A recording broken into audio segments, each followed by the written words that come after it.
2010ની અંદર બહુચર્ચિત સોહરાબુદ્દીનનો બનાવટી encounter case ચાલી રહ્યો હતો ત્યારે સીબીઆઈને તપાસ સોંપવામાં આવી અને સીબીઆઈ જ્યારે આખા ચિત્રમાં આવે છે ત્યારે ગુજરાતના કેટલાક પૂર્વ આઈપીએસ અધિકારીઓના ઇશારે રમણ અને દશરથ પટેલે ગુજરાતની નામાંકિત સહકારી બેંક અમદાવાદ ડિસ્ટ્રિક્ટ કોઓપરેટિવના ચેરમેન અજય પટેલ અને ડિરેક્ટર યશપાલસિંહ ચુડાસમાને ફસાવવા માટે સ્ટિંગ ઓપરેશન કર્યું હતું।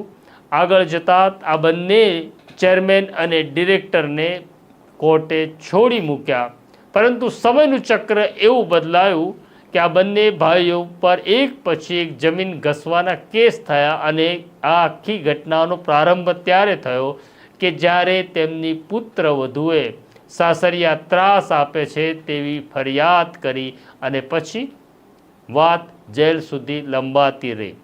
રમણ અને દશરથ લાંબો સમય જેલમાં રહ્યા। હજી રમણ પટેલ તો જેલમાં છે। દશરથ પટેલને જામીન મળ્યા હતા ત્યારે એવી આશંકા અને ચર્ચા હતી કે દશરથ પટેલે સરકાર સાથે કે સરકારમાં રહેલા લોકો સાથે ગોઠવી લીધું છે અને એટલે જ જામીન થયા। પણ પછી લાગે છે કંઈક વાંધો પડ્યો અને વાંધો પડ્યો એટલે 2022માં ગોધાવીમાં એક ખેડૂતની જમીન ઘસી નાખવાનો બોપલ પોલીસમાં ગુનો નોંધાયો હતો, પણ બધું સમૂહસૂત્રું હતું એટલે પોલીસને કોઈ ઉતાવળ નહોતી દશરથ પટેલની ધરપકડ કરવાની।